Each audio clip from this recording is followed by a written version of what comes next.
थांब थांब असता नाही आधीपासून बघा. हात नका लावू माझ्या साडीला.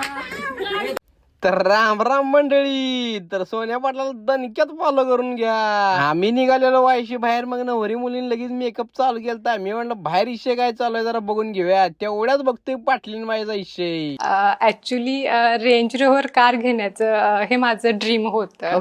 परत ह्याच नाही म्हणलं तुमच्या रेंज रोवरच्या गोष्टी संपल्या असतील की नाही तर पटकन टेम्पोत बसून की आपल्याला जायचं आहे. तेवढ्याच सरगरीन मावशीनं आपल्याला डायरेक्ट फोटो काढायला लावलं होतं. सरगरीन मावशीचं फोटोशूट संपलं नाही तोपर्यंत नवरी मुलीचं चालू झालं होतं बघा फोटोशूट. तेवढ्याच आमच्या ह्या कार्यकर्त्याचं इकडे गाणं वेगळंच चालू होतं. ते गाणं काय तुम्ही स्टार्टिंगला ऐकलं होतं. आणि मी आज आहे की नाही निघालो होतो बघा मुंबईला. कारण की लय दिवस राहिलो होतो गावाकडे. मी आणि बघा माझा भाऊ निघालो होतो. आम्ही दोघं मुंबईला. एकदाशी पाटील मावशी रेंज रोवर मध्ये बसून सरकारी मावशी लिकीच्या सासरी निघालो होतो बघा. तेवढ्यात गावातलं कारिकोयता आलतं बघा. आता ही काय म्हणते तेवढं ऐका.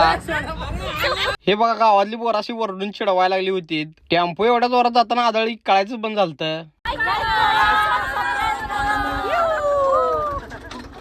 आता घरातल्या सगळ्यांनी लाईक करायला सांगितलं म्हटल्यावर तुम्ही पटकन लाईक करून घ्या बघा. मग काय इथं ढालगावात आलो होतो म्हणलं आता दीदीच्या घरी जायचं म्हटल्यावर पहिला खायला तर घेतलं पाहिजे की लेकरा बाळांना. दीदीच्या घरात जेवढी सगळे आहेत की नाही त्यांना खायला घेऊन आम्ही इथं येऊन पोहोचलो होतो बघा दीदीच्या घराच्या इथं. आणि हिथनं चप्पल काढून आज जाऊसपर्यंत बघतो तर काय दीदीला डायरेक्ट कांदा कापायला आणि टमाटा कापायलाच बसवली होती. दीदीलाच काय तर दीदीच्या आईला पण कामाला लावली होती आणि दीदीच्या बहिणीला पण कामाला लावली होती. सुट्टी नाही हो. त्यांना म्हटलं तुम्ही गरम गरम करा तर ना मी इकडे बडवून घेतो. कारण की मला निघायचं होतं मुंबईला. घर घरी रड्याला येऊस पर्यंत खाऊन घेतलं बघा. कारण की आता मुंबईला पण जायचं होतं रात्री. मग काय जाताना आजी मावशा सगळ्या लगेच टाटा बाय बाय एकदाशी जा म्हणली तिथनं. 2 दिवस आलाय डोक्याला हो म्हणून ताप लावलाय आमच्या. म्हणताना मी पण आपली बॅग उचलली डोक्यावर टाकलो सुटलो आपलं तराड रस्त्याकडेला. रस्त्यावर पाऊल ठेवूस पर्यंत ट्रॅव्हल्स वाल्यानं पायात जाणून ट्रॅव्हल्स उभा केली. आणि आम्ही नाही सिंगल स्लीपर मध्ये 2 जण बसून चाललो होतो. कारण की काय करणार तिकीट सगळ्या फुल होत्या. ऑप्शन नव्हतं आपल्याकडे हो. एकतर गावल त्या बस मध्ये बसून आम्ही आलतो बघा. मग काय इथं मध्येच उतरून आम्ही ट्रेन निघालो होतो डायरेक्ट घराकडे.